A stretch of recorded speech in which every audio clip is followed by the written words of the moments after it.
Buenos días a todas, a todos. Gracias por su asistencia en esta segunda sesión relativa al derecho de reunión.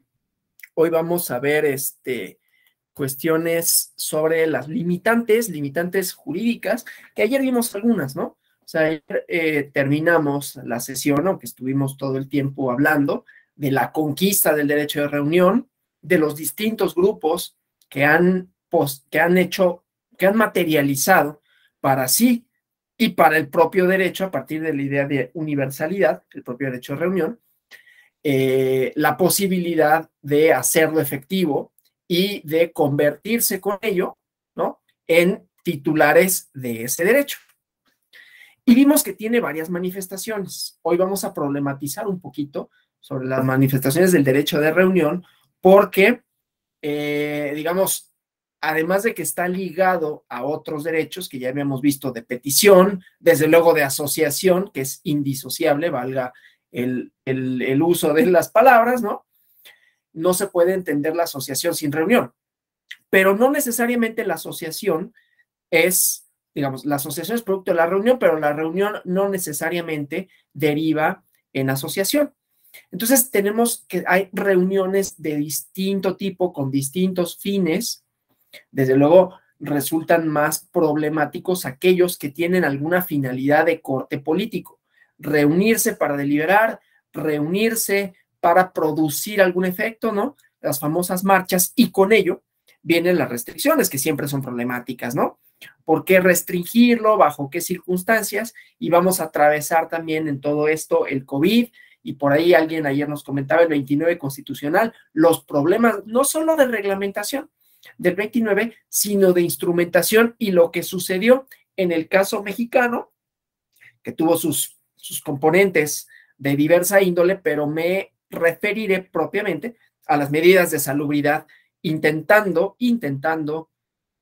espero lograrlo, ¿no?, que la polémica propia de eso, pues no nos afecte mucho. Pero bueno, ayer concluimos la sesión viendo limitantes, las limitantes constitucionales del 9 constitucional, ¿no?, las características que ahí establecen, la imposibilidad de las reuniones armadas, pero luego, en el desarrollo mexicano, vimos que el autoritarismo tuvo varias manifestaciones, unas de índole político y otras de índole administrativo.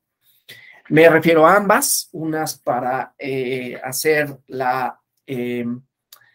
retomar el planteamiento de allá. Las legales, decíamos, la redacción constitucional y la redacción legal en general, pues siempre permite un cierto grado de discrecionalidad, y más discrecionalidad habrá en la aplicación de la ley, en tanto menos democrático pueda ser un determinado sistema, pero siempre hay margen para que la aplicación de la ley sea distinta a aquello que se vislumbra en el enunciado legislativo. Entonces, ahí teníamos un delito, disolución social, ¿sí? Y la disolución social no solo prohibía, no solo suponía, tenía su correlato no solo jurídico, sino político, no permitía que existieran algunas agrupaciones políticas en un contexto de persecución ideológica, digamos, ¿no? Todo lo que sonara comunista, que esto también, pues, tenía resonancia en los Estados Unidos, que también el macartismo, ¿no?, había supuesto la persecución, el encarcelamiento y vigilancia de ciertos actores sociales, políticos relevantes, ¿no? Y después se derogó. En los años 70 se derogó el tipo penal de disolución social, pero era una prohibición que de facto hacía que para ciertos momentos el derecho de reunión se viera mermado, ¿no? Desde luego hubiera podido alegarse su inconstitucionalidad porque transgredía, los principios que contenía el artículo 9. Eso por un lado. La parte administrativa, esa es la parte penal, ¿no?, la parte punitiva. La parte administrativa tenía también su componente, ¿no? No solo por las distintas prácticas que desde luego subsisten aquí y en todos lados con relación a las marchas, los famosos infiltrados, los esquiroles en los sindicatos, ¿no?, que tienen distintas motivaciones, sino el uso de la policía, ¿no? Entonces era común, desde luego a ustedes, supongo que a la mayoría de ustedes, y a mí, ya no me tocó más que leerlo, enterarme, a veces por mis papás, ¿no? De persecuciones, por ejemplo, o de redadas que había a fiestas, ¿no? Fiestas tocadas, que le llaman tocadas. Hay medias clandestinas porque había eso, ¿no? Inclusive, fíjense, todavía a principios o finales de los años 80, en una de las múltiples manifestaciones del derecho de reunión, que puede ser, por ejemplo, un concierto, en la Ciudad de México, no eran permitidos. Después se dieron cuenta que era una mina de oro. Y entonces, pues ya vino todo el mundo. Pero no venían. En los años 80 llegó Queen a Puebla, en un concierto que quienes cuentan fue bastante malo por cuestiones de ubicación y de sonido, no porque fuera en Puebla, sino por el lugar en donde fue, empecé que fue un estadio, y no tenía las condiciones que exigía la música de Queen. Rod Stewart a Querétaro, y hubo hasta portazo, quienes saben escuchar Rod Stewart, pues son baladas, ¿no? Y hubo portazo, ¿no? Y se fue abriendo poco a poco la posibilidad de tener eventos masivos, había ese miedo, ¿no? Inclusive, hagan el ejercicio porque es gracioso, pero esto es cómo el derecho de reunión en sus distintas manifestaciones también se ha topado, digamos, con regulación, no solo jurídica, sino administrativa, ¿no? Es decir, cuando mandan a la policía redadas para que disuelva o cuando infiltran, no necesariamente solo el gobierno, pero distintos grupos que infiltran a otros para que provoquen cosas, ¿no? Pues todas esas son las dificultades propias de materializar ese derecho. Entonces, hagan el ejercicio de buscar los titulares de los periódicos con relación a este concierto que hubo en el Estado de México, en Avándaro. No me acuerdo si fue en los años 70, pero fue como una suerte de Woodstock a la mexicana, ¿no? Este festival de música que duró varios días, pero los titulares de la prensa, que no podríamos pensar que era una prensa que no tuviera ciertas relaciones, digamos, con el régimen, ¿no? Del PRI, y cómo retrataban a los jóvenes que habían acudido, ¿no? Es una cosa verdaderamente graciosa para ahora, pero que manifestaba cómo de facto este derecho pues no era tan sencillo de poderse llevar a cabo, ¿no? En otras sociedades, ya no la mexicana, pues a veces incluso hasta los cafés, ¿no? Los bares, ¿sí? Porque el derecho de reunión va aparejado a otras cosas, ¿no? A las prohibiciones, a las restricciones, ¿sí? Que pueden implementarse y a los lugares donde suceden esas restricciones, ¿sí? Bueno, entonces ahí hay cuestiones de sanidad, ¿no? Hay muchos componentes, desde luego, que podríamos pensar. Ahora, en el marco jurídico de los años 90, había limitantes, ¿no? La ley decía, además de que la reunión no fuera armada, no se hiciera uso de la violencia, se profirieran insultos o amenazas y restringía el derecho de reunión a los ministros de culto religioso, que esto también es interesante, digo, yo no podría profundizar mucho porque no sé gran cosa como para, ahorita les voy a disertar sobre esto, pero la cristiada, ¿no? Que hubo esta digamos, tensión entre la religión, el culto religioso y el Estado en los tiempos de Plutarco Elías Calles. Pero bueno, había hecho cita de un texto de comentarios a la Constitución del ex magistrado de la Sala Superior Jesús Orozco Enríquez, y dice, estas limitantes a las que me refiero de restricciones religiosas, lo de violencias y amenazas, dice, tenía dos líneas, ¿no? La primera estuvo vinculada a proscribir que los ministros de culto religioso hicieran propaganda, oponerse a las leyes, a sus instituciones o agraviar de cualquier forma los símbolos patrios, que ese es un poco el contexto de la cristiada, ¿no? Es un poco o un mucho el contexto de varias reuniones, así porque son una congregación que acude a un templo con un propósito religioso y se mezcla con la política, que ha habido elecciones anuladas por violentar el principio de laicidad del Estado. Entonces, las limitantes al derecho de reunión no son todas represivas, como los ejemplos a los que puse. Algunas otras, digo, acudo a este ejemplo, pero puedo acudir a otro, ¿no? Algunas otras tienen propósitos de mantener un cierto orden político normativo, como lo puede ser la laicidad, y que no se mezclen. No se prohíbe el derecho de reunión, se limita su objeto a aquel que le es propio, ¿sí? Se limita el objeto del derecho de reunión en el caso de las asociaciones religiosas a un culto en un lugar destinado para ello, para propósitos meramente religiosos. Claro, a veces es difícil trazar la línea, ¿no? Cuando las cosas están en la frontera, jurídicamente es más interesante, pero también más difícil, ¿no? Entonces, esa era la primera línea. La segunda estaba constreñida a la libertad de reunión, en el sentido de que los templos no podían ni pueden celebrarse, que en los templos, perdón, no pueden ni podían celebrarse reuniones de carácter político.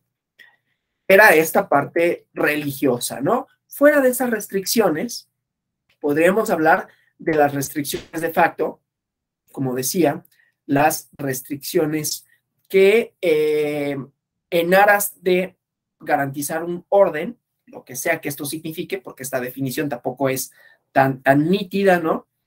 Por eso los periódicos de Avándaro, pues sí se encuentran de Avándaro periódico y es una cosa graciosa, aunque desde luego da cuenta de cómo en ese momento se veía, dejen ustedes el derecho de reunión, ¿no? Sino cómo se pensaba el orden, cómo se pensaba las buenas costumbres, cómo se pensaba a la juventud, ¿no?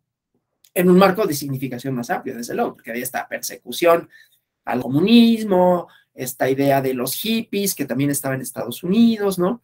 Y de que contaminaban a las buenas conciencias. Bueno, esa es una noción de orden que tiene una vertiente administrativa que, llevada a los hechos, puede restringir derechos, entre ellos el derecho de reunión, ¿no? Pero bueno, entonces, fuera de estas restricciones, cuando el derecho de reunión se ejerce, se materializa en un acto transitorio y efímero, ¿no? La reunión, que no la asociación, porque una vez que se realiza el objeto o el fin para el que fue convocado, la reunión se extingue. No se descarta que se pueda convocar nuevamente para esos mismos objetivos en una hora, en otro lugar, con asistentes que no necesariamente son los mismos, que es el caso de las marchas, ¿sí? Cuando tienen propósitos políticos, es el caso de los espectáculos, de los eventos culturales, de los eventos deportivos, de los clubes, etcétera, ¿sí? Desde luego, esto coloca a la reflexión en un punto más sociológico que jurídico, porque para que se lleve a cabo una reunión, no basta con que se comparta algo o que se sientan convocados para la realización de la reunión o concurran sin necesidad de acreditar personalidad o mostrar identificación alguna para que se lleve a cabo. Entonces, el derecho de reunión, ¿no?, se sitúa en medio de las agrupaciones y las asociaciones. No es una agrupación natural e involuntaria, pero tampoco es una entidad jurídica, como lo sería la asociación, de la que forman parte solo aquellos que convienen en constituirla con un carácter relativamente permanente, que percibe objetos de más largo alcance que el de una reunión. Artículos 9 y 10 de la Ley General de Partidos Políticos. Para que vean cómo, no obstante, tiene vínculos. Los partidos políticos en México, para poder ser los que quieren serlo sin todavía llegar al estatuto, ¿no?, o sea, a estar instituidos como partidos, tienen que hacer varias cosas. El procedimiento es engorroso, es largo, es complejo. No por ello está mal, ¿no? Son restricciones que se hacen para garantizar varias cosas, ¿no? Entre ellas la representatividad y otras cosas. Pero bueno. Tienen que reunirse, tienen que llevar a cabo asambleas. Claro, esas asambleas te convocan a un propósito. Esas asambleas, los participantes tienen que manifestarse como adherentes del partido. Pero es un antecedente para que pueda tener efectos jurídicos, otra cosa, ¿sí? Por eso el derecho de reunión tiene un espectro bien amplio, manifestaciones, varias posibilidades. En términos generales, podemos decir que es esto, una reunión efímera, ¿no? Transitoria. Una vez que termine el objeto, lo que nos haya convocado, se acaba. Y pasa lo mismo con estas asambleas, a final de cuentas, ¿no? Aunque vaya a producir efectos jurídicos de conformar una asociación, si es que se logra, ¿sí? Pero entonces la reunión exige formalidades diversas para que se den perdón, exige formalidades que en el caso de las asociaciones son necesarios. O sea, para las asociaciones tienen que darse unas requisitos, unas formalidades para que se den como legalmente válidos los acuerdos o decisiones que solo pueden tomar aquellos que son sus miembros, ¿sí? De manera tal que podemos decir en términos generales que políticamente hablando, en términos de derechos político-electorales, el derecho de reunión, aunque es necesario, una condición necesaria para la asociación, está más ligado a la movilización y a la manifestación social. De manera tal que el derecho de asociación, a diferencia del de reunión, está sujeto al cumplimiento de mayores formalidades, ¿sí? En lo que respecta al derecho de participar en los asuntos políticos del país, aunque en el constituyente original, pues la constitución era como de sinónimos la asociación y la reunión, a ambas les puso la misma restricción. Solo podrán hacerlo los ciudadanos de la República. Vemos esta problemática pacíficamente y con objeto lícito. El artículo constitucional que garantiza el derecho de asociación a todos los individuos en el territorio mexicano, entonces, tiene una concordancia con el artículo 35 constitucional, específicamente la fracción cuarta, en donde establece las prerrogativas del ciudadano, ya no de los individuos, asociarse libre y pacíficamente para tomar parte de los asuntos públicos del país. Y luego el artículo 34, que dispone quiénes son ciudadanos mexicanos, los requisitos para la ciudadanía, la concordancia después con el artículo 41 constitucional, ¿no? Que establece a los partidos políticos como organizaciones ciudadanas que tienen como finalidad promover la participación del pueblo en la vida democrática, hacer posible el acceso directo al ejercicio del poder público. Pero bueno, hay una serie de restricciones del derecho de asociación de jure, ¿no? Ya decíamos, las restricciones de jure y de facto del derecho de reunión y de asociación, pues bueno, igualmente, ¿no? Como habíamos dicho ayer, restricciones previstas que sean necesarias para una sociedad democrática en interés de la seguridad nacional, moralidad pública, orden público, ¿sí? Restricciones constitucionales al derecho de asociación, los ministros de culto que no se pueden asociar con fines políticos, la formación de agrupaciones políticas que su título tenga alguna palabra o indicación cualquiera que la relacione con una confesión religiosa y algunas otras legales, ¿no? Entonces, bueno, eso con relación al derecho de asociación, que bueno, igualmente se han ido como reformando, ¿sí? Por ejemplo, la cuestión de los sindicatos o las obligaciones que tenían las industrias de incorporarse a asociaciones, a cámaras empresariales, y así sucesivamente, ¿no? Ya las cámaras empresariales, las confederaciones, aunque no hay un veto para que los empresarios asociados opinaran sobre asuntos políticos del país, que también era una limitante, ¿no? La Canacintra, etcétera. Lo cierto es, no es como, digamos, muy conveniente el derecho, en ejercicio del derecho de asociación, en este caso, haya estos vínculos políticos y manifestaciones en ese sentido. 2006 fue un momento importante. Ahora, vamos siguiendo con estas restricciones jurídicas y administrativas, ¿no? Regresando a el delito de disolución social, un criterio de la Suprema Corte de Justicia de la Nación de 1941 para el ejercicio de la asociación y la reunión en México. Dice, si la autoridad responsable no rinde prueba alguna que demuestre que una asociación tiene fines ilícitos, viola la garantía consagrada en el 9 constitucional, si pretende coartar a los integrantes de ella el derecho de asociarse o reunirse pacíficamente con cualquier lícito. Esto quiere decir que las asociaciones y reuniones tienen una presunción de licitud, salvo que se demuestre lo contrario, ¿sí? Hay diferentes estipulaciones, tratados, pactos internacionales que establecen, por ejemplo, la libertad en materia sindical, En México, este derecho, ya les había contado ayer, ¿no? Se modulaba de manera peculiar, ¿no? Porque la pertenencia a un sindicato no era producto de la libre afiliación de los trabajadores, sino que era una condición que a priori se debía tener si querían ingresar a un centro de trabajo. Tengo entendido que hay lugares en donde todavía ocurre, pero eso es un mero esto, ¿no? Tengo entendido, creo que llega a ocurrir en algunos lugares. Necesariamente que te lo exijan, pero que si no, es como de, pues, bueno, si no te afilias, simplemente no entras, ¿no? Como práctica. Y además, esta parte corporativa que ya les había dicho, ¿no? De la CTM, de la CROM, o sea, estas organizaciones obreras y campesinas que aglutinaban a los sectores y que pues también eran maquinaria electoral. Pero bueno, si una persona en ejercicio de su libertad decidía no formar parte de un sindicato, ello iba aparejado de la expulsión de esta persona, su consecuente pérdida del empleo, por considerarse que dentro de las empresas y dependencias gubernamentales solo puede existir un solo sindicato y no uno que fuera mayoritario y otros minoritarios, ¿sí? Que insisto, esto tiene que ver con la propia práctica autoritaria priista, ¿no? Y los propios fines que tenía. La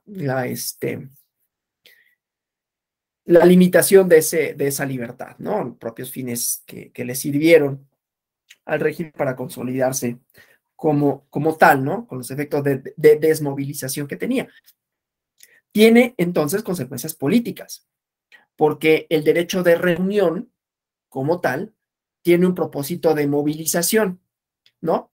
De movilización de interés, movilización política, de protesta, que ya decíamos, tiene varias manifestaciones, no solo es esa. Nos interesa esa en particular porque es la que está más vinculada con el ejercicio de derechos político-electorales, pero ya decíamos, ¿no? Puede ser ir a un concierto, a un evento cultural, a un museo, a un restaurante, tiene distintas vertientes. Pero entonces en esa movilización, pues obviamente en los tiempos post-revolucionarios y pues lo que se buscaba justamente era desmovilizar a la población y que solo fuera movilizable por parte del propio régimen.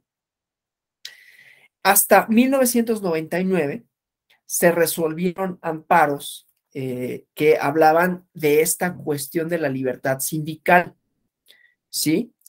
Decía el rubro que la sindicación única, las leyes o estatutos que la prevén, violan la libertad sindical que consagra el artículo 123, apartado B, refiriéndose a los sindicatos de los trabajadores del Estado.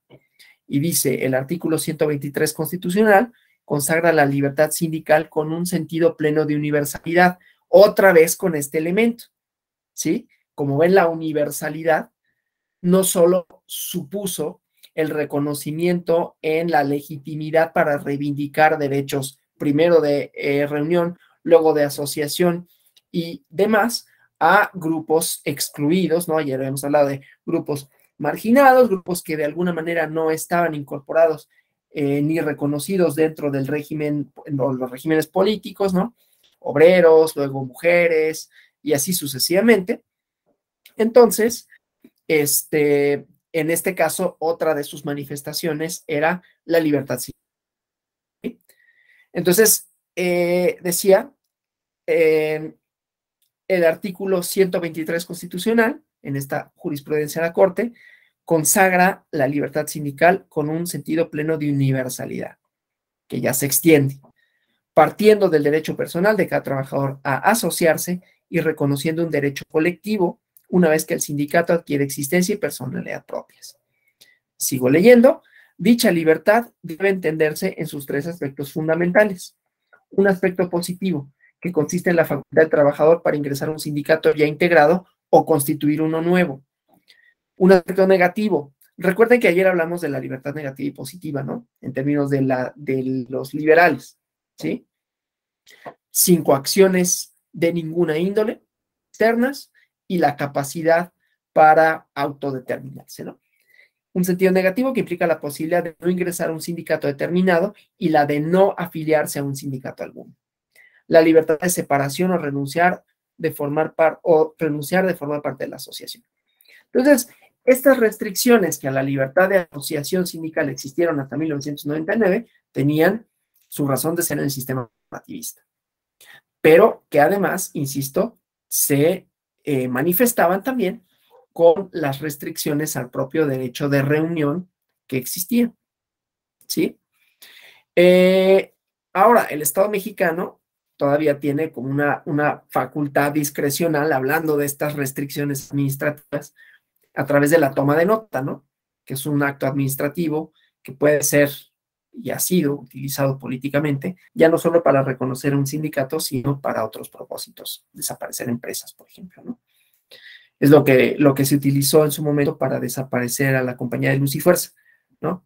Que no reconoces a un sindicato por parte del Estado, crea problemas jurídicos así, ¿no? Entonces, en el caso del Sindicato Mexicano de Electricistas, el SME, culminó con la desaparición de la compañía de Luz y Fuerza del centro, ¿no?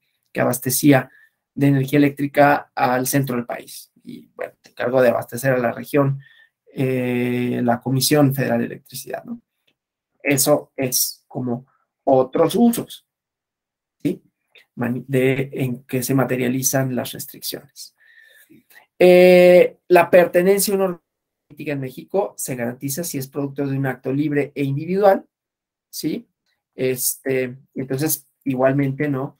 Ha habido reformas con relación a esto y la idea de la libre afiliación, que también se vincula, no me voy a referir a ella porque es otro tema, pero bueno, eso, ¿no? Entonces, vamos a ver algunas cuestiones, ¿no? De estas, ahora, de estas dos derechos, reunión y manifestación. Ahora, ya desde un punto de vista de la democracia propiamente hablando, ¿sí? Déjenme ver. Sí, de la democracia propiamente hablando, ahorita que tengo aquí la cámara, aprovecho para saludar a la magistrada Verónica Elizabeth García, Culiacán, saludos. Perdón por nada más era aquí la vi en la pantalla y aprovecha para saludarla. Entonces decía, pues, ahora estos derechos de reunión y libre manifestación de ideas ya en tiempos democráticos, ¿no? Vimos toda la trayectoria de llegar a la democracia, qué significaba, grupos sociales, restricciones de jure, de facto, administrativas, legislativas, y ahora, pues vemos ya propiamente en la democracia, ¿no? Que están presentes el derecho de reunión, vinculado, desde luego, a otros, como puede ser la libre manifestación de ideas, ¿no? Y estos derechos se conjuntan para el fin que puede ser la protesta, la manifestación de una idea, reclamo, tomar una posición respecto a un acto de gobierno y desde luego, ya hemos dicho, ¿no? Las limitaciones, ¿sí? Afectación a derechos de terceros, y así sucesivamente. El derecho a través del cual se pueden reunir y manifestarse los ciudadanos, justamente es este derecho de reunión, que como punto de partida, o a partir de lo que hemos hablado, podríamos definir como un derecho humano ejercido de forma colectiva, temporalmente, en un mismo lugar, pacíficamente, sin armas, de acuerdo con las limitantes que la propia Constitución establece. Pero es la base fundamental de toda sociedad democrática que permite que sus integrantes hablen, se expresen y expongan sus inconformidades. También en su materialización democrática, pues es reconocido el pluralismo político, de la libertad de expresar opiniones propias, colectivas, para que sean conocidas tanto por otros miembros de la sociedad como para las autoridades a las que se conminan. Como decíamos, es el acto, históricamente hablando, emergido con actores políticos relevantes a la sociedad, distintos grupos otrora, anteriormente marginados o reconocidos, ¿no? Debe de verse entonces como una válvula de escape también de la presión social que los ciudadanos pueden ejercer manifestando lo que les gusta o lo que quieren. La autoridad, por lo tanto, debe tener prudencia, tolerancia y en consecuencia, respuesta a esos requerimientos. Ya veíamos que también se vincula con el derecho de petición, ¿no? Para lograr un sano equilibrio entre gobernantes y gobernados en el manejo de los problemas y las soluciones que se les den. Un sistema democrático, régimen democrático, procesa de una manera distinta las demandas que pueden expresarse en ejercicio del derecho de reunión de uno que no lo es, ¿sí? El caso emblemático, pues es el 68, que no fue el único emblemático. A quienes les interese, hay un libro publicado por Ariel Rodríguez Curi del Colegio de México que se llama El Museo de la Tolerancia, que trata todo el aspecto social, político y también jurídico y el contexto nacional e internacional en medio en el cual se suscita este movimiento, que tenía varios propósitos, que tuvo varios conatos, ¿no? Pero que hay una respuesta, ¿no? No había una respuesta de interlocución. Y a ver, nunca está resuelto, ¿no? Nunca está resuelto ese conflicto, aún en sociedades democráticas. Ya ayer puse algunos ejemplos que pudieron haber o no sucedido en este país de pintas, de vallas, ¿no? Que se ponen, de encapsulamientos, tal vez en esta Ciudad de México, tal vez no, pero si sí ocurrieron, pues así fue. Si no ocurrieron, pues ocurrieron en otro lado, ¿no? Pero bueno, el chiste es que hay muchas formas de entenderlo, de ejercer, de evitarlo, y nunca está clara la frontera. ¿Cuándo vamos a decir que hay una garantía para y hasta dónde podemos hacer extensiva? Que es una de las tensiones actuales, ¿no? El derecho de reunión por un objeto lícito me da derecho a sí mismo a atentar en contra de la propiedad privada, pues en principio diríamos que no.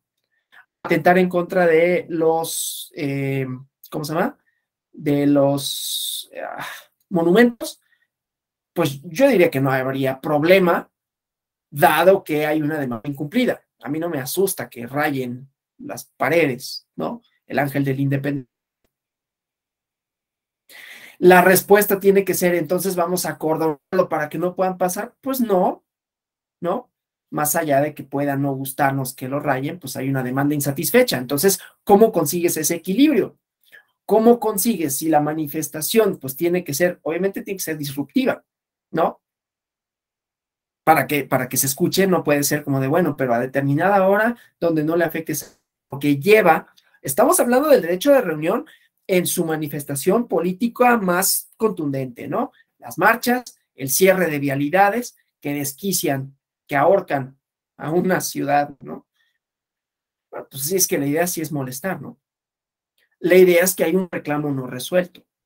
¿Hasta dónde el reclamo no resuelto puede manifestarse? Eso no hay todavía una respuesta, ¿no? Y ahí ya depende de qué tanta disposición haya de la autoridad, de qué tanto vea, de qué tanto evalúe a la expresión ciudadana como legítima o ilegítima, ¿no? No estoy justificando ningún acto represivo, estoy diciendo que eso sucede y que responden muchas veces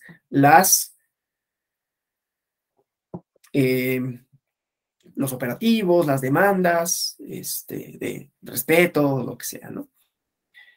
Pero en principio tenemos que partir del hecho de que hay una presunción de licitud, o sea, son lícitos en su objeto, en sus finalidades, ¿sí?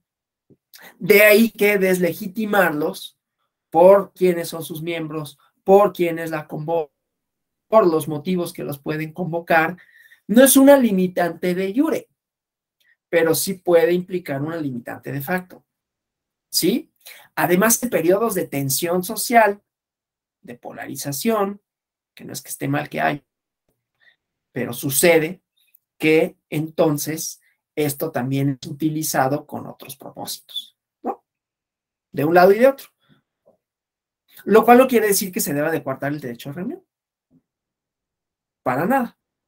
Lo cual no quiere decir que se deba de condenar, ¿sí? Más allá de que pueda haber, no solo desde una parte del gobierno, sino desde algunos componentes, otros actores sociales relevantes, una atribución de motivos ilegítima. Pero estas atribuciones de motivos que se hacen a las reuniones que suponen marchas, son eso, ¿no? Son tensiones en cuanto al reconocimiento que puede hacer de la legitimidad que tienen en sus motivos las personas que reivindican para sí un derecho existente, preexistente o que todavía no les ha sido reconocido. ¿Sí? Por eso es complejo. Por eso no es nada más de, bueno, pues respetemos todo el derecho. Sí, pero también hay momentos en los que esto se pone en tensión. Quienes reclaman, y a partir de que reclaman y cómo reclaman. ¿Sí? Y esto, ya no solo estamos hablando de la tensión que pueda haber, si es que la hay, como normalmente existe, entre quienes reclaman y quienes tienen el poder político formal, ¿sí? Que no es la única forma de poder político, pero bueno, es el poder político formal. Y no solo pasa en México. En Francia, échenle una ojeadita a los periódicos, hay concentraciones importantes. En España, en Madrid, fue el domingo pasado, hubo una concentración importante con relación a la posible privatización de los servicios de sanidad. Y fue una concentración gigantesca. En Argentina hay marchas muy a menudo, ¿no? O sea, hay concentraciones, hay reuniones que exigen, que solicitan, ¿sí? Entonces, bueno, este derecho pues es inherente a las democracias. Por lo general, a nivel federal o nacional, no se limita ni se reglamenta. Es una fundamental a la que todo ciudadano tiene derecho, pero insisto, pues genera diversas tensiones y a veces otros mecanismos que no en los hechos lo limiten, que procuran a veces deslegitimarlo, y con ello no estoy diciendo que eso sucede. En donde se reglamenta en todo caso es a nivel local, ¿no? En el lugar donde se lleva a cabo la protesta o la manifestación. Son las ciudades las que deben cuidar el orden público, la paz, la armonía entre los habitantes, establecer reglas de orden, procurando dar horarios, rutas, lugares en donde se pueden llevar a cabo, y al mismo tiempo establecer reglas de ordenamiento y límites. Hay leyes, reglamentos locales que sancionan la alteración del orden público, reglamentos de vehicular que regulen el libre acceso a las vías de comunicación y las sanciones cuando se interrumpa la circulación o incluso se cometan daños patrimoniales y personales. ¿Sí? El derecho a reunión, calificado en algunas ocasiones como un derecho invisible, forma parte del ser humano como ser social. Todas, todos interactuamos, nos reunimos en grupos pequeños o grandes, en ámbitos privados o públicos, y damos por sentado que forma parte del actuar de las personas. Y sin embargo, ya vimos, ¿no? Tiene sus complejidades. Entonces, el derecho de reunión con fines de protesta es un acto político que ejercen las y los ciudadanos en sociedades democráticas, y que si fuera abolido, se cancela la democracia. ¿Sí? Se cancela la democracia. Ya vimos las problemáticas, la crítica al liberalismo, derecho de reunión propiamente, escrito así, en donde primeramente nace como derecho positivizado o como derecho reconocido como tal, aunque ya vimos la Declaración de los Derechos Humanos y del Hombre, las cuestiones relativas a la universidad, la parte ius naturalista, la parte estoicista, ¿no? La parte cristiana, pero propiamente es en la Constitución de los Estados Unidos, en donde se concibió y se estableció como una norma constitucional, la primera enmienda, que protege la libertad de religión y la libertad de... Y son dos cláusulas en la primera enmienda las que garantizan la libertad de religión: la cláusula de establecimiento, Establishment Clause, que prohíbe que el gobierno apruebe leyes que establezcan una religión oficial o muestre preferencia por alguna religión sobre otra. Luego, la Corte de Estados Unidos declaró constitucionales algunas actividades del gobierno relacionadas con la religión. Si se brindaba transporte en autobuses para estudiantes de escuelas parroquiales, permitir la aplicación de las leyes de descanso dominical, ¿no? Esta cláusula del libre ejercicio prohíbe que el gobierno, en la mayoría de los casos, intervenga en la práctica religiosa de las personas, ¿sí? Entonces, consigna el derecho de reunión, pues, como uno de los más importantes de una sociedad democrática, que ya vimos que es muy problemático decir que cuando se constituyeron los Estados Unidos era democrático, porque inclusive el derecho de reunión estaba vedado para aquellas personas que no eran consideradas como ciudadanas y ciudadanos, ¿no? Empezando porque tenían una institución antidemocrática por excelencia, yo diría la institución antidemocrática por excelencia, que es la esclavitud. Hay una historia bien interesante en términos jurídico-políticos de esto, que es paralela, Hago el paréntesis porque la leí hace poco, a quien le interese se la voy a mandar. Es la historia de cómo los esclavos que llegaban a México, porque sabían que en México, fíjense, o sea, México que en ese entonces no era pensado como una democracia, un país casi bárbaro, ¿no? Y que efectivamente, a ver, el orden político, el control que podía tener el Estado mexicano sobre un territorio tan enorme, que en ese entonces era más grande de lo que es ahora, era poco, ¿no? Por comunicaciones, por economía, por órdenes políticos locales, ¿no? Fue una de las cosas que permitió la independencia de Texas, ¿no? Que pues no había cómo llegar hasta allá, cómo movilizar ni tropas, ni siquiera la ciudadanía, ni les interesaba irse a Texas, ¿no? Y entonces fue poblándose por norteamericanos. Pero bueno, el chiste, bueno, estadounidenses, como quieran decir, el chiste es que cuenta la historia de cómo los esclavos llegaban a México, ¿no? Y eran libres. Y entonces los presos del sur y el gobierno de los Estados Unidos quiso firmar un tratado de los esclavos para que se les persiguiera a los esclavos en fuga, se les considerara prófugos. Y México nunca quiso. A pesar ¿cómo se llama? La correlación de fuerzas que desde luego no favorecía a México, nunca aceptó un tratado como tal porque decía, no, el artículo primero constitucional, que si bien era difícil de aplicar la constitución en eso por muchas razones, pero el artículo primero constitucional decía y dice, ¿no? Toda persona que llegue a la nación mexicana, digo, no lo estoy citando en memoria desde luego, pero expresa algo así, es libre, ¿no? Se prohíbe la esclavitud en los Estados Unidos mexicanos y toda persona que llegue con esa condición por el mero hecho de ser mexicano será para todos los efectos hombre, persona libre, ¿no? Entonces, ¿cómo eso? Pues da cuenta de que la historia es mucho más compleja que solo decir, ahí había democracia y aquí no, porque había otras instituciones, había otros problemas, otras dificultades que hacían que se materializara de manera distinta y que si bien, digamos, el orden democrático electoral, ciertas garantías de esto eran más fáciles en los Estados Unidos de lo que sería en México, pues eso no quiere decir que aquí no existieran ciertos elementos democráticos. Pero bueno, el chiste es que esto ha asociado la idea de la libertad de reunión, democracia, con el cambio de percepción de la condición de ciudadanía, pero también con una de otros derechos que se van suprimiendo. La nobleza, las distinciones hereditarias, artículo 13 constitucional, dominaciones, prerrogativas, que todas ellas van encaminando a qué debe de entenderse por ciudadanía democrática, ¿no?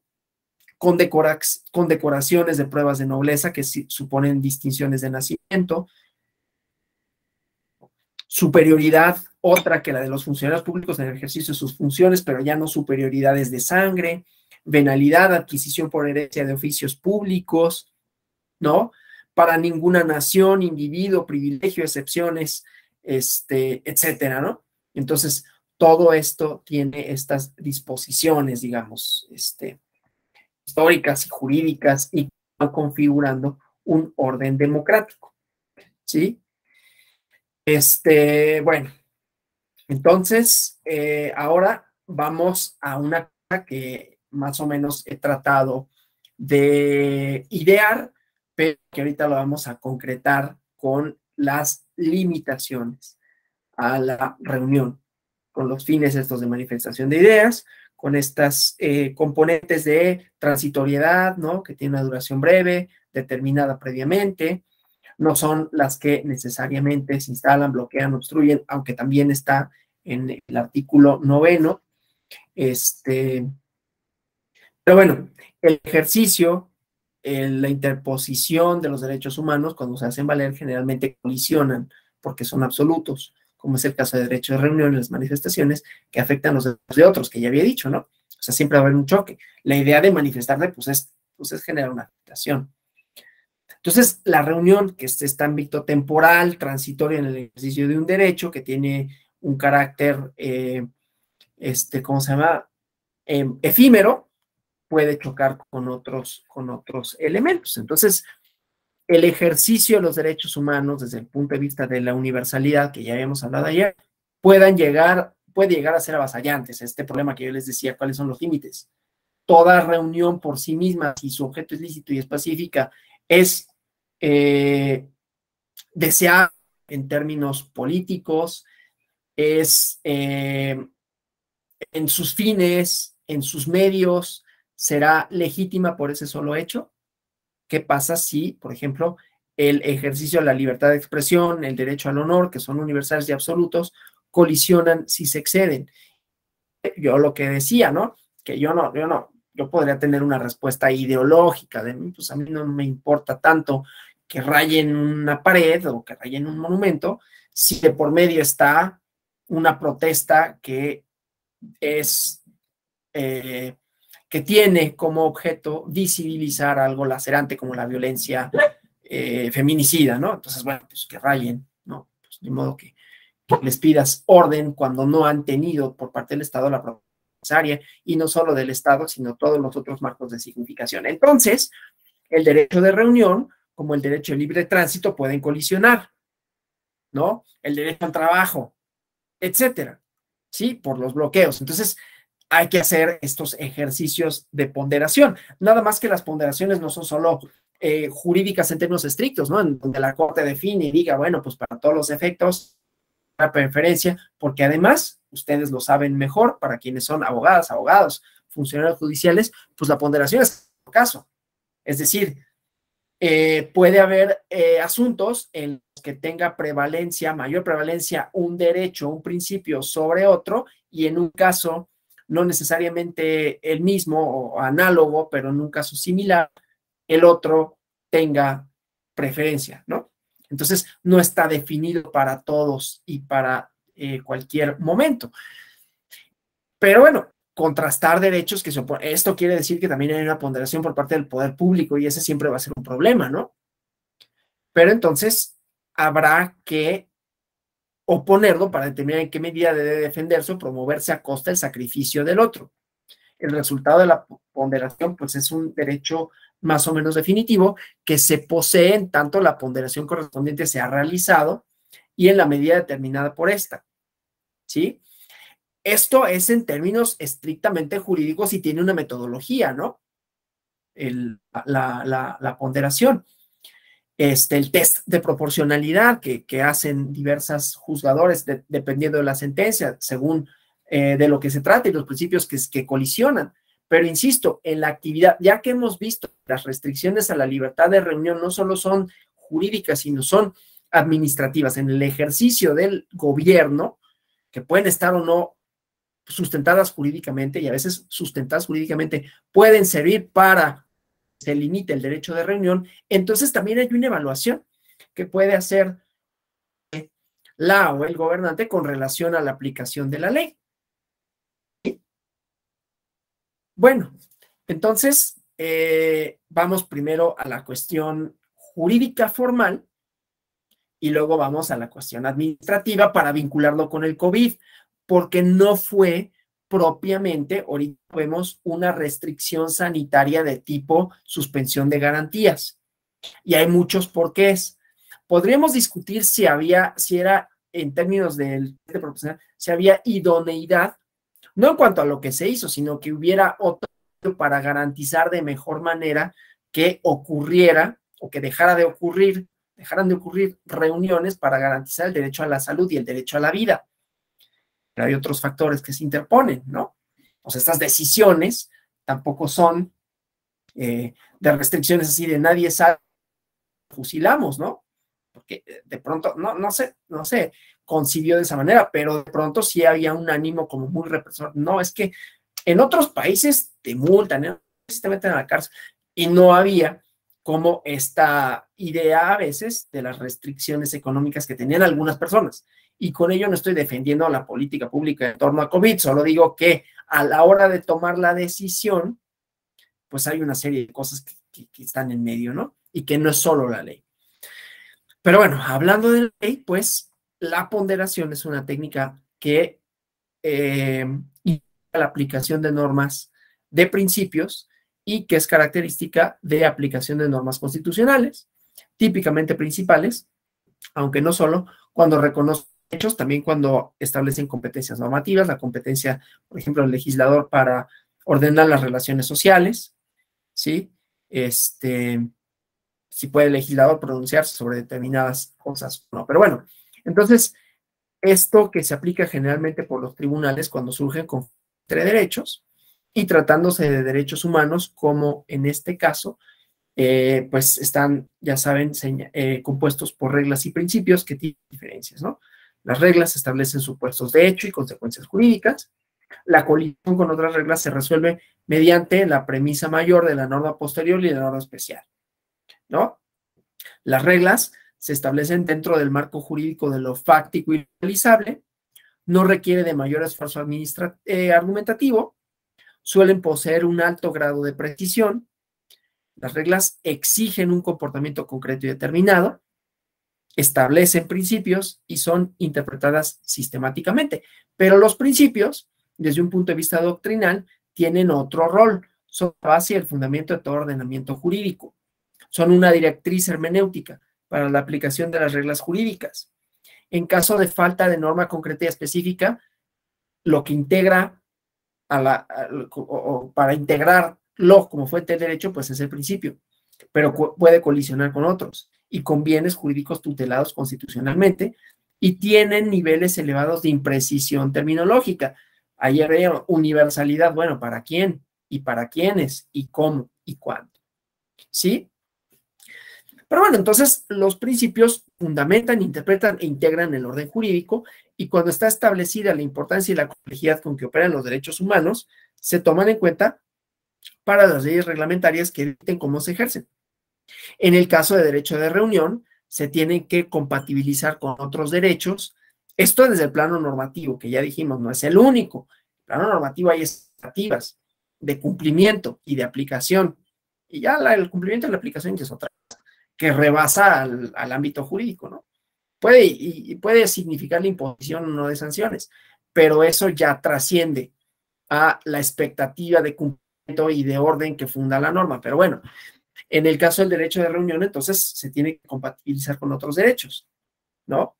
Para efectos del lugar en que se pueden llevar a cabo las reuniones, distinguir entre las que se llevan a cabo entre lugares públicos y las que se llevan a cabo dentro de propiedades privadas. Fíjense, hablando de esto, cómo las limitantes no son pocas y cómo se atraviesan otros derechos. O sea, poner un ejemplo de la vida real que a mí me pasó.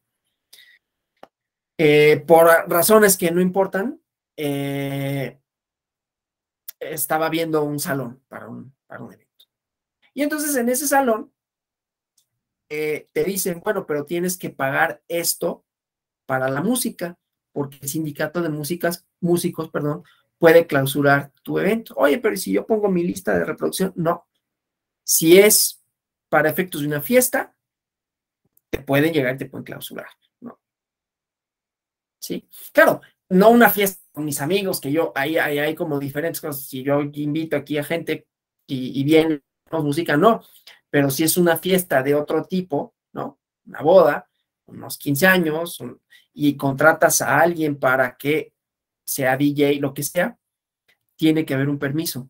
Y ese permiso se tiene que tramitar. Digo, lo tramitan las personas que se dedican a eso, pero lo tienes que pagar. ¿Sí? Entonces, esto también son otra de las muchas mediaciones. Oye, pues yo estoy reunido, es un evento privado y no obstante, tiene reglamentaciones. Les voy a poner otro ejemplo, también de índole administrativo. El derecho de reunión, que como decíamos, va aparejado a muchos otros ejercicios de derechos que pueden colisionar con otros. Voy a poner dos ejemplos con el mismo lugar. El otro día iba caminando en la colonia Roma y vi un lugar que estaba suspensión de actividades por ruido. No, yo dije, pues qué bueno, porque a mí yo he padecido, no aquí donde vivo, pero donde vivía anteriormente, un lugar donde ponían música hasta de sábado a domingo, podían dar las 8 de la mañana y no callaban, una bocina que ponían en la calle y quedaba así, pues, que despertaba a todo el mundo, no dejaba dormir a nadie, ¿no? Entonces hay una regulación, tu derecho de reunión tiene limitantes. no es que yo te vaya a decir que cierres, aunque eso también puede ser. Las horas a las que se pueden expedir alcohol, las horas a las que los establecimientos mercantiles pueden operar. No es lo mismo una fiesta en mi casa, que yo pues no tengo límite, aunque sí tendría límite de ruido, como norma de convivencia en mi condominio donde vivo, pero también como norma administrativa por fuera, ¿no? Y los establecimientos mercantiles, pues sí, aún los bares y todo, pues tienen un horario hasta el cual pueden operar. Desde luego, esto después pasa por el cumplimiento, ¿no? Y cuando hay incumplimiento, la sanción. Entonces, el chiste es que en este lugar estaba cerrado por suspensión de actividades por ruido, ¿no? Entonces, el derecho de reunión, que hace extensiva otras cosas, también colisiona con otros. Entonces, mucho escándalo en horario en que la comunidad de alrededor se ve afectada y entonces hay un orden administrativo. Ese es un ejemplo, ¿no? Y el otro ejemplo pues era el de la música y la regulación de los sindicatos de músicos que te pueden clausurar tu evento, pueden, no sé qué hagan en realidad, pero sí te dicen, ¿no? Pagarlo, ¿no? En un salón, cuando lo contratas y hay un DJ o un grupo de música, el sindicato de músicos. Entonces, ahí hay una más o menos es limitante, porque no te lo limitan, sino que lo condicionan a que se cumpla otra cosa, ¿no? En este caso, un pago. En ejercicio de otro derecho, ¿sí? O limito el nivel, bueno, el número de decibeles que puedo tener mi fiesta, el horario al que puedo yo tener abierto mi negocio, el horario hasta el cual puedo hacer ruido, ¿sí? Y todos ellos, en todo caso, serían sancionables, ¿no? Y uno puede decir, ay, pero yo tengo derecho de estar, sí, pero no de hacer ruido. O sí puedes hacer ruido hasta cierta hora, o sí puedes hacer ruido, pero hasta cierto nivel, ciertos decibeles, ¿no? Entonces, bueno, eso. En este mismo establecimiento, no es que, en ese lo que vi, suspensión de actividades por ruido, pero los establecimientos mercantiles, hasta hace unos años, bueno, a partir de hace algunos años, no puede uno fumar, ¿no? Yo no fumo, no, en realidad no, pero es una restricción, porque decíamos, ¿no? El derecho de reunión se vincula a otra serie de prácticas sociales que pueden o no tener un vínculo jurídico. Entonces, no puedes fumar, por ejemplo, ¿no? Pues bueno, es que es un medio, digamos, ya no existen, evidentemente, pero en algún momento existieron estas casas de fumador, entonces la gente iba a fumar, así como vas a tomar un café, vas a fumar. No, pues eso no se puede en espacios cerrados, ¿no? Por una cuestión, otro principio que es el derecho a la salud y que si hay evidencia científica sobre los efectos que puede tener el humo en la salud pública, ¿no? Entonces, como problema de salud pública, no solo el humo del tabaco, todos los componentes que tienen efectos en el sistema respiratorio de quienes fuman activamente y de quienes respiran ese humo, y entonces se restringe uno de las maneras o de los derechos, si es que son tal cosa, o en los cómo, ¿no? Cómo se materializa el derecho a la reunión, qué puede contener, hasta dónde puede alcanzar, así como decíamos, la protesta política, si es legítimo, ¿no? Que se hagan este tipo de cosas en una reunión de carácter formal o informal, qué se puede hacer y qué no se puede hacer, ¿no? Y todas esas otras restricciones. ¿Sí? Entonces, bueno, eso es digamos, interesante en términos de administrativos, ¿no? Porque diferenciamos propiedades privadas, en donde pues también se tiene que tener en cuenta el derecho a propiedad y propiedades públicas, ¿no? Bueno, hasta ahorita he hablado de los derechos de la libertad de asociación y de reunión, una como consecuencia de la otra, pero desde luego que hay diferencias, ¿no? No se deben de confundir.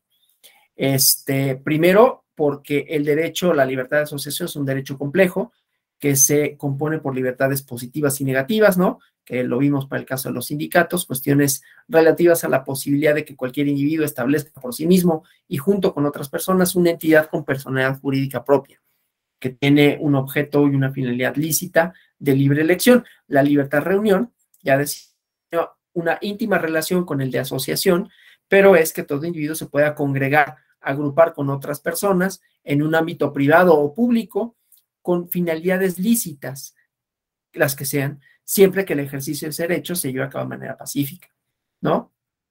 De manera que la diferencia sustancial entre uno y otro es la libertad de asociación. La libertad implica que formas una persona jurídica con efectos jurídicos continuos, permanentes. Otra es una simple congregación de personas que, aunque puede compartir fines y objetivos de una asociación, tiene una existencia transitoria, ¿no? Sus efectos se despliegan en el momento mismo en que se lleva a cabo, ¿no? La reunión física de las personas. Cuando se transgreden de derechos de terceros o se realizan daños, entonces, pues hay distintas formas de sancionarlo, ¿no? Hay un tipo penal, el ataque a las vías de comunicación, que también a veces queda como en la frontera, ¿no? La garantía de libertad de reunión, el derecho de reunirse, congregarse con objetos lícitos, y su finalidad no puede estar en pugna con las normas de orden público, ¿no? Entonces, hay algunas legislaciones que tipifican el ataque a las vías de comunicación y a los medios de transporte, y la pregunta es si viola esa garantía constitucional o no, ¿no? Claro, para acreditarla basta, o sea, para acreditar que las vías de comunicación necesitas un sujeto activo, no precisa de la reunión de varias personas para obstaculizar dolosamente, como dice la ley, una vía de comunicación. O sea, no hay una vinculación entre eso y la otra, es decir, como elemento del tipo no se requiere de la reunión, pero puede tener esa modalidad. Es que ahí puede haber una tensión, ¿no? Dependiendo obviamente de cuál sea el objetivo, pero otra vez entramos al ámbito de aplicación, ¿sí? Cuando una manifestación cierra una calle, ¿puede considerarse como? Pues bueno, habría que ver no solo el tipo penal, sino todos los elementos alrededor de esto, ¿no? Pero al chiste, pues, es que siempre va a estar en tensión con otros derechos, ¿no? Entonces, bueno, obviamente hay un marco internacional sobre la regulación del derecho de reunión, que ayer me refería a él, ¿no? La Declaración Universal de Derechos Humanos, en sus artículos 19 y 20, habla de la libertad de opinión, de expresión, el derecho a no ser molestado a causa de opiniones, investigar, recibir informaciones, opiniones, difundirlas, y el artículo 20, el derecho a la libertad de reunión y de asociación políticas, y que obviamente que nadie puede ser obligado a pertenecer a una asociación, y que ambas declaratorias no son vinculatorias, pero sí son principios internacionales de derechos humanos, ¿no? El Pacto Internacional de los Derechos Civiles y Políticos de la ONU, la Declaración Universal de los Derechos del Hombre sobre la Libertad de Opinión y Libertad de Expresión, y así distintos, Convención Americana sobre Derechos Humanos, ¿no? El Pacto de San José, que son distintos instrumentos internacionales, ¿no? Entonces, el derecho de reunión, digamos, se ejerce de forma colectiva, temporalmente, en un mismo lugar, pacíficamente y sin armas, según las limitantes de la propia Constitución. Es la base fundamental de toda sociedad democrática, permite que sus integrantes hablen, expresen conformidades.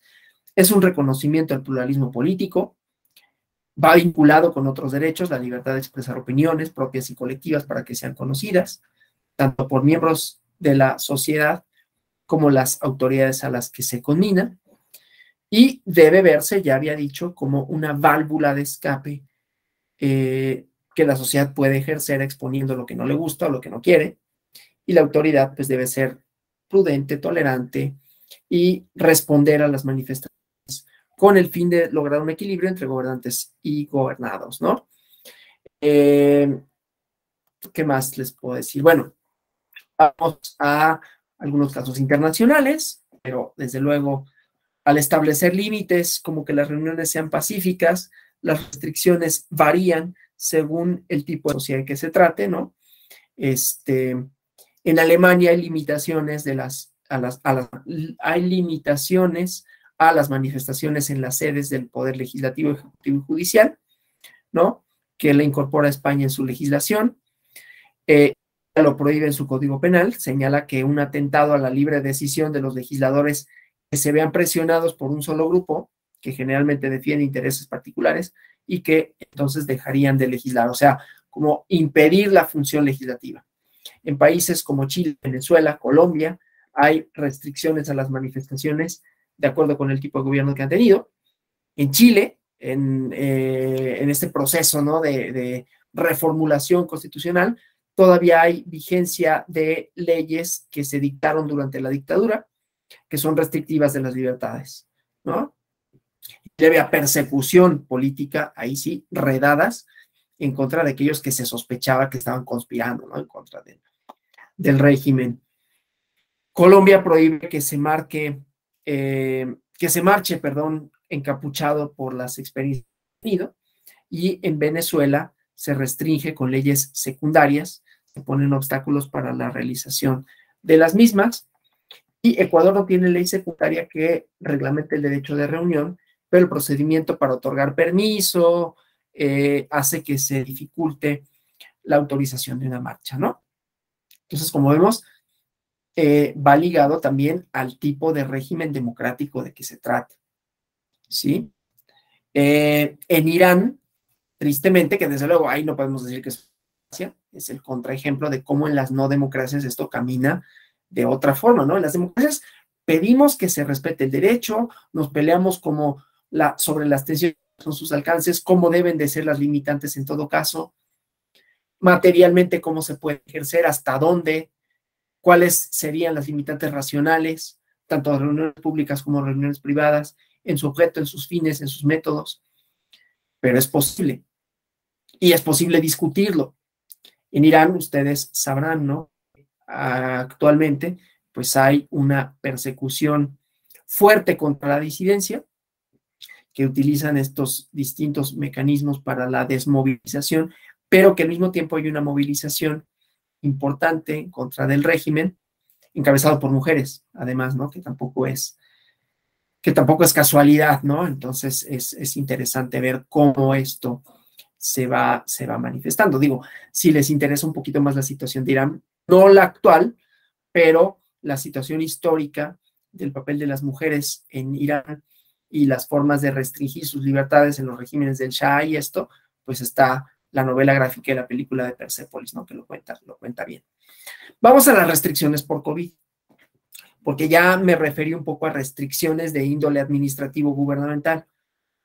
Fumar como una defensa de un principio de salud pública y su conservación. El ruido como un principio de sana convivencia, ¿sí? Pero, ¿qué pasa ante las emergencias sanitarias?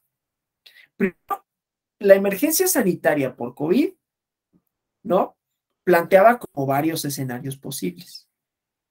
Un escenario más represivo de suspensión de gases, ¿sí?, para salvaguardar el orden público, el derecho a la salud, ¿sí? Pero además, esto se materializó no solo, voy a poner los ejemplos de la vida cotidiana, reuniones chiquitas, pero también, por ejemplo, en las votaciones, ¿no?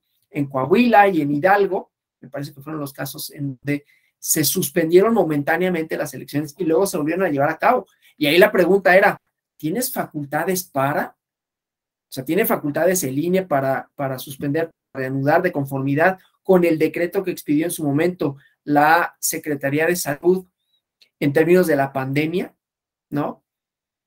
Y entonces ahí suscitó una serie de controversias, se ventilaron en tribunales, ¿no?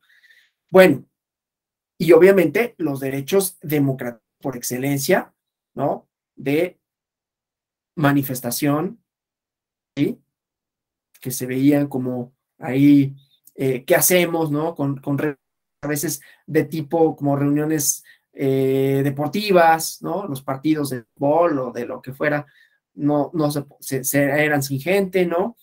Los lugares de trabajo, igualmente el teletrabajo que tuvo su mayor auge, y que ha permanecido, ¿no? Y eso nos permite también, pues, conectarnos desde distintos puntos del país y hasta del mundo en algunas sesiones, ¿no? Reconfiguró las formas de ejercer el derecho de la libre manifestación, perdón, de la libertad de reunión, ¿no? Porque entonces eran reuniones en una vertiente cibernética, ¿no? En una vertiente, iba a utilizar otra palabra, pero bueno, una vertiente así, ¿no? Pero por una crisis de salud. Entonces, el primer problema era normativo, desde luego. ¿Cómo garantizamos, cómo equilibramos una cosa con la otra? Porque además, el derecho de reunión, ya no de protesta pacífica, el derecho de reunión privada va vinculado ya no nada más a medios y fines lícitos, sino a cuestiones económicas, ¿no? Los restaurantes como centros de reuniones sociales se ven perjudicados si ésta se prohíbe. Y los restaurantes y los gimnasios y los cafés y los hoteles, todos lugares en donde se congreguen personas para actividades diversas que puedan tener fines colectivos en términos numéricos grandes o pequeños, ¿no? Asambleas, ciudadanas o no, ¿no? Asambleas de una empresa, congresos, ¿sí? Tenían que ser limitados en aras de conservar la salud, pero se veían mediados también por razones económicas, ¿no? Entonces, había que definir, había que trazar lineamientos. Insisto, no estoy haciendo ni una defensa ni una explicación de la política pública en materia de salud, solo un panorama general de cuál era el contexto a partir del cual tenías que hacer una serie de limitantes y qué instrumentos tenías para limitar. Si estuvo bien o mal, eso no es mi evaluación. Solo digo con qué se contaba y qué se hizo, porque finalmente pues se restringió el derecho, pero no se restringió el derecho ciudadano, que eso es lo interesante, ¿no? Es decir, no hubo nunca una suspensión de garantías, ¿no? O sea, a nadie se le obligaba propiamente a permanecer en casa. Si tú salías a la calle, en realidad no pasaba nada. Y había actividades, además, y había que definir, había que trazar, ¿no? Bajo qué criterios que eran esenciales, ¿no? Los supermercados no cerraban. Ellos tenían su propia reglamentación y a veces no necesariamente solo la reglamentación de la Secretaría de Salud, sino ellos mismos, bueno, puedes entrar pero con cubreboca, puedes entrar pero se limita el número de personas, ¿no? Solo tantas personas y a veces había que esperar, ¿no? Así en la fila, ¿no? Y las filas tenían esta idea de la sana distancia. Bueno, todo esto no lo tengo que... Reglamentaciones, ¿sí? Y entonces en esa reglamentación, insisto, había que limitarlo, pero había también que definir cuáles actividades no podían parar. Esto tocó a los tribunales, fíjense, porque hubo tribunales en los que lo mismo, ¿no? Los centros de trabajo son centros que tienen fines específicos, ¿no?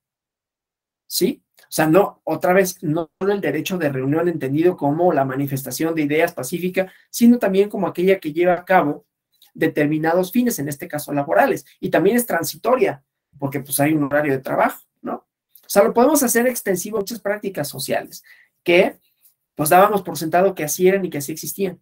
Entonces, en el lugar de trabajo, ¿no? Y entonces hubo tribunales en Oaxaca, por ejemplo, que dijeron, pues vamos a cerrar las actividades.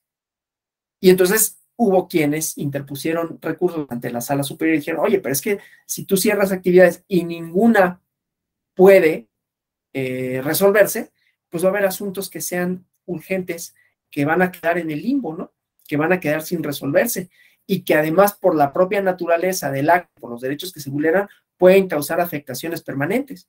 Entonces la sala superior dijo, sí, pues tienes que definir cuáles son los asuntos urgentes y a esos darles trámite. O sea, sin más, la acción de la justicia, la acción de los tribunales judiciales, los tribunales, pues, porque no todos son judiciales, no están los del trabajo y los administrativos, pero que también imparten justicia, no puede pararse.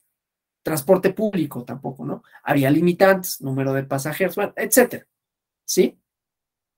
Y entonces, ese era el problema, definir actividades esenciales, etcétera. Y luego, definir los cómo hacer efectivas las restricciones, ¿sí? Había una vía que era, bueno, pues una suspensión de garantías. ¿Es un problema la suspensión de garantías? legislativa, ¿no?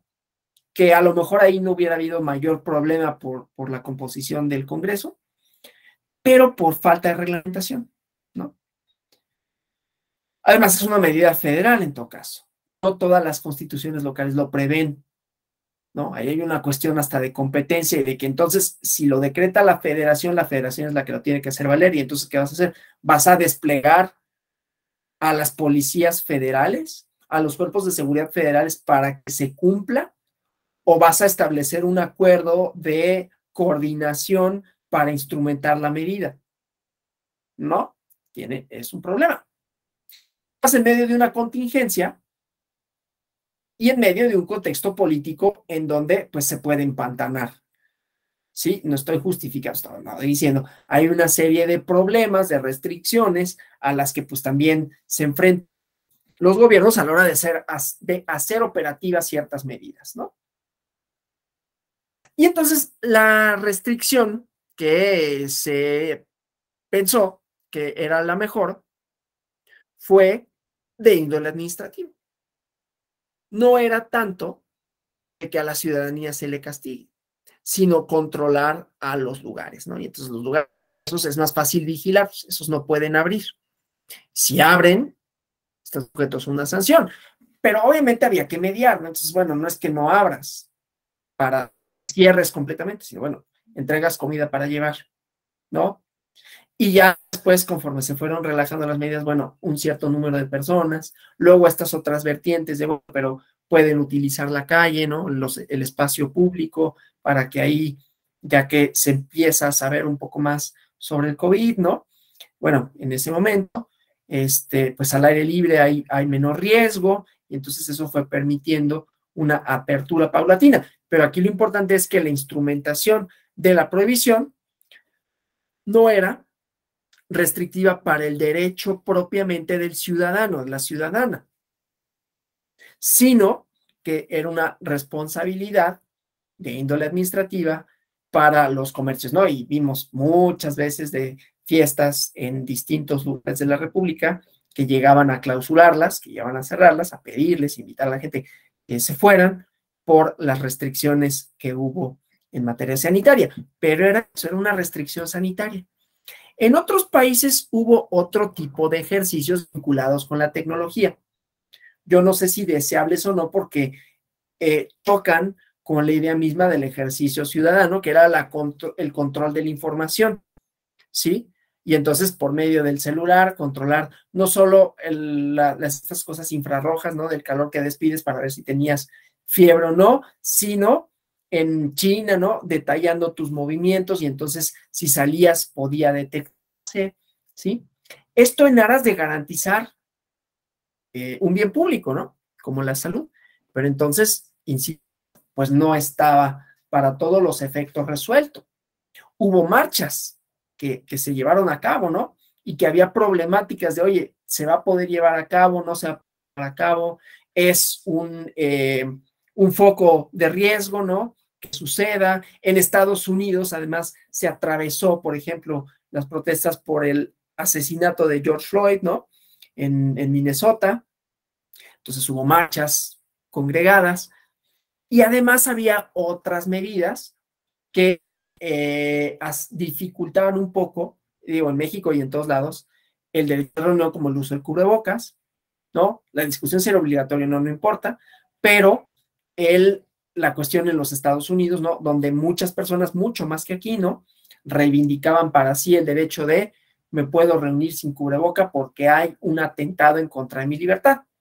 Entonces, era una mediación y siempre mediación en cuanto a qué podía hacerse, qué no podía hacerse y cómo se podía, en dónde te podías congregar, ¿no?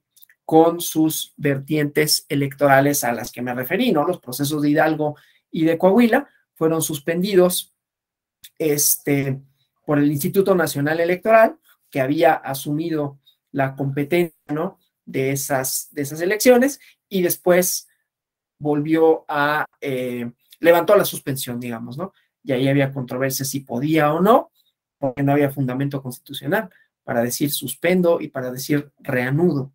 Pero ahí hubo tratar de armonizar ciertos principios, la propia autoridad sanitaria, cuando emitió los lineamientos, estableció que había autoridades que tenían competencia con relación a materias, una de las cuales eran las elecciones democráticas, ¿no? Pero ahí la celebración de estas, pues se vio enfrentada porque hubo proceso electoral en 2020, cuando todavía estaba difícil, digamos, la situación, ¿no? Y entonces había que garantizar también la seguridad del personal del Instituto Nacional Electoral, tanto los funcionarios como los capacitadores, ¿no? Toda esa logística, cómo se iba a llevar a cabo el proceso en materia de las filas, ¿no? De la gente, de cómo ingresaban. Entonces, todo eso, en ausencia de reglamentación específica, pues hubo que irlo sorteando con base, obviamente, en la idea de que las elecciones, pues no se suspender, porque eso también implicaría, bueno, ¿qué hago? Entonces, prorrogo los mandatos, ¿con qué fundamento? ¿Qué lo prorrogaría? Entonces, no son así para todos los efectos suspendibles, se reanudan, pero se llevan a cabo una serie de medidas para que garanticen que esa reunión en específico sea, no sea un riesgo para la salud, ¿no? E insisto, las manifestaciones que en realidad, cuando las hubo, pues nunca se vieron ni aquí ni en ningún lado, ¿no? Bueno, en los países democráticos, desde luego, ¿no? Nunca se vieron enfrentadas a la regulación administrativa que las disolviera, más allá de que se invitaba a que no se llevara a cabo. Pero muchas sí se llevaron a cabo. Se apelaba también en México y en otros lugares, ¿no? Pues a una cierta responsabilidad ciudadana, que luego fue lo que también pasó con las vacunas, ¿no? Pero bueno, entonces vemos, ¿no? Todas estas manifestaciones, todas estas formas en que se materializa sus componentes, ¿no? Ya me había referido a algunas fusiones conceptuales, tanto en México como en la doctrina, ¿no? De cuáles son unas, cuáles son otras, para diferenciarlo del derecho de asociación, que bueno, siempre resulta importante, ¿no? Entonces, bueno, el derecho de política electoral y el derecho de reunión en general ha tenido varias fases históricas, son el reflejo de diversas situaciones sociales. Obviamente el rastreo de estos derechos de reunión, pues tiene en diversos documentos, pueden ser periodísticos, fílmicos, jurídicos, ¿no? Nos da cuenta de cómo se transforman las sociedades, protege, cómo se vincula con el ejercicio de otros derechos y cómo se vincula con otras prácticas sociales, ¿no? Bueno, yo hasta aquí. Preguntas, comentarios que deseen formular.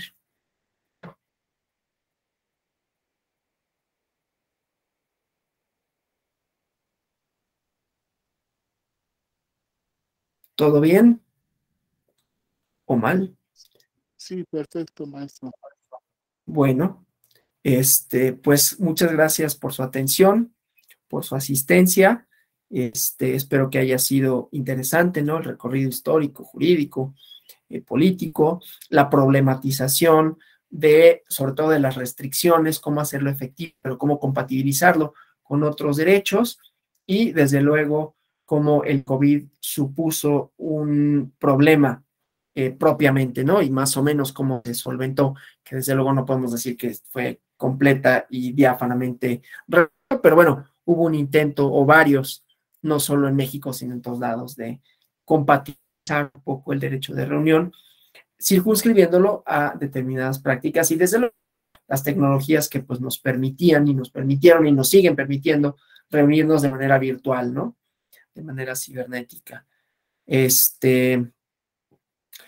Bueno, pues nada, muchas gracias. Hasta la próxima. Hubiera hablado también de estas otras manifestaciones del derecho de reunión en las primaveras árabes, ¿no? De estas, como a pesar de las restricciones, a veces la tecnología permite que las políticas se articulen, ¿no?